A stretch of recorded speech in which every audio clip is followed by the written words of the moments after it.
So we lost video, but as I was saying,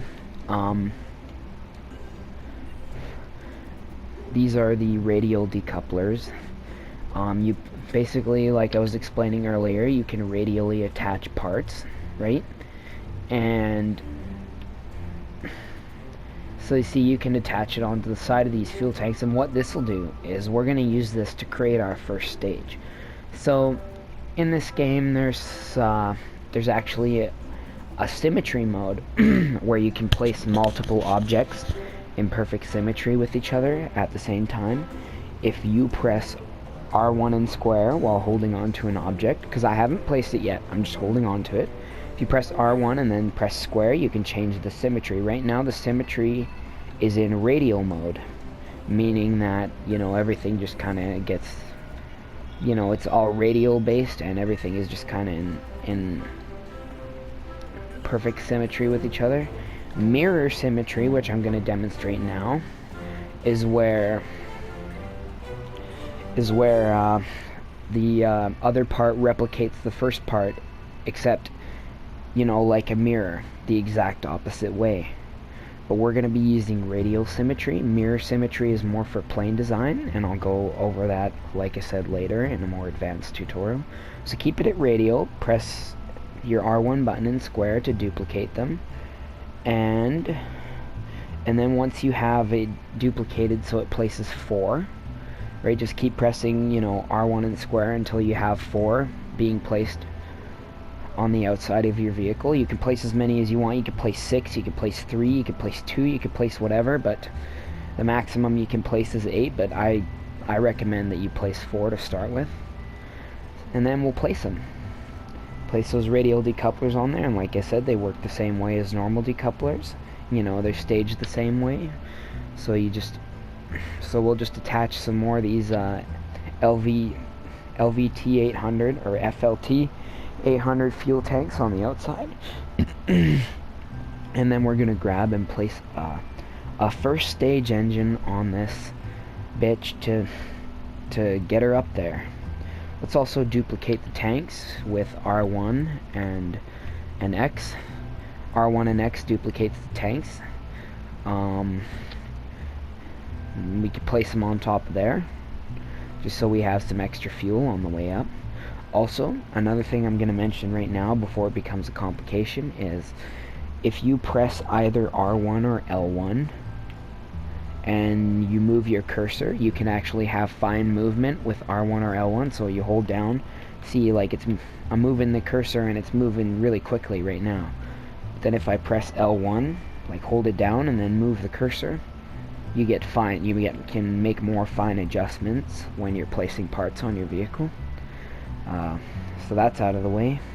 Let's grab the LVT-30 Reliant liquid fuel engine. It is a main stage engine, a first stage engine for small vehicles, and it'll get us up there. Now, to make it more aerodynamically stable, we're going to go into the aerodynamics category.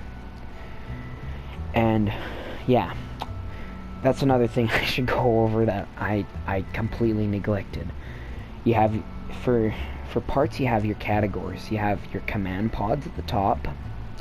Like I mentioned earlier, you have your fuel tanks, all your fuel tanks here, and a fuel pump. You have your engines. You have your control systems, like your SAS and your RCS. Don't worry about any of that. I'll go over it later. You have your structural parts. You know, this is where the decouplers come from. You have your aerodynamic parts, wings and nose cones, etc., air intakes. You have your utility parts, which are just parts that do awesome shit. Don't worry about that either. I'll go over it later. And then you have your science. Don't worry about this category either. It's completely useless in sandbox mode. So anyway, now that that's out of the way, let's get into the aerodynamics. And I'm going to have you place the advanced nose cone, the type 2 on here, because it kind of curves inward and pushes all the air out.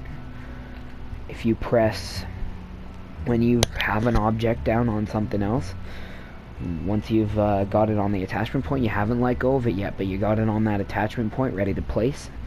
If you press R2, L2, or the directional buttons by your the directional buttons by the share button.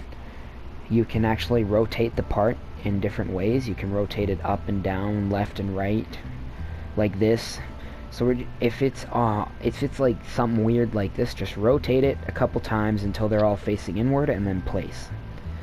And there we go. We have our nose cones, and we are actually ready to launch, I think. But before we do that, I'm just going to go over staging, because it's important to know, because sometimes it gets in the way and it can be a hassle. So if you notice in the corner, there are these sets of staging. Stage 0 is the final stage that will activate. As you can see in that stage, we have our parachute marked by a parachute icon. Then in stage 1, we have it set to our last decoupler. So this means that this will fire second to last, this will fire third to last, this fourth to last, this fifth to last, this sixth to last. So as you can see in our current order of staging, right? At the bottom is our 4 main rocket engines. This is how we want it. These are at the very bottom. They're activating first. Then after that, the radial decouplers are getting rid of those four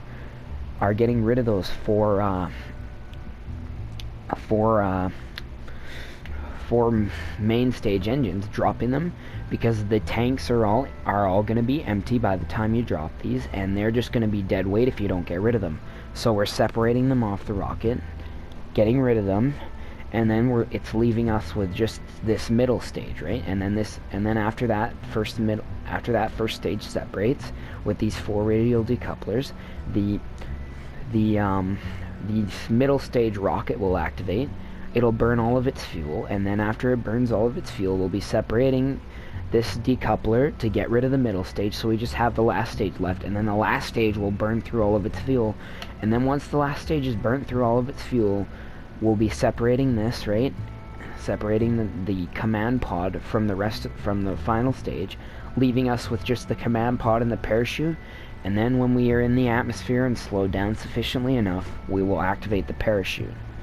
It all sounds complicated now because I'm also a veteran player of this game. Again, not the best, but a veteran player, and all this stuff sounds really simple to me, but I can understand how it would sound really complicated. And because of that, I just wanted to get you through the first bit of building your rocket, and then launching it to orbit. So follow this set of videos step by step, and don't deviate from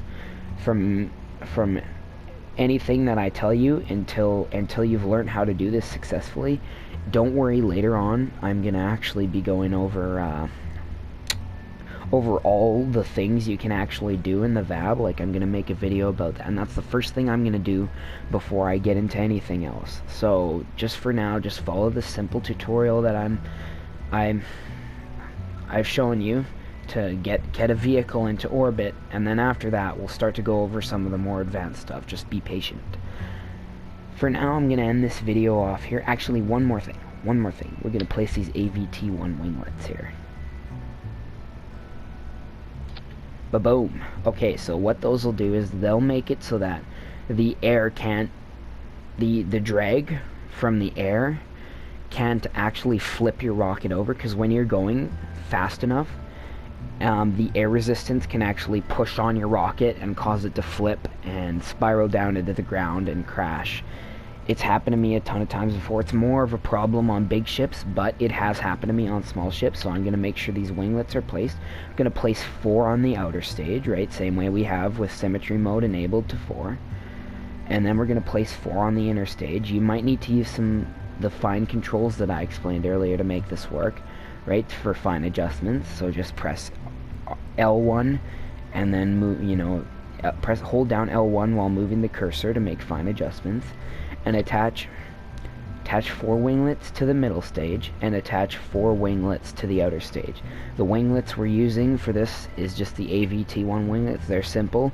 They don't have any moving parts. They just keep your rocket going straight, without letting the air resistance tug on it, and provide you some degree of control without completely flipping your rocket over. And and that'll end the first 2 videos that I make as part of this tutorial series, and it'll end the episodes for building your rocket. I'll see you guys when we launch this bitch into orbit, because that's the next thing we're gonna do, and I'm gonna make that video right away. So just wait and be patient, and I'll see you guys in the next one.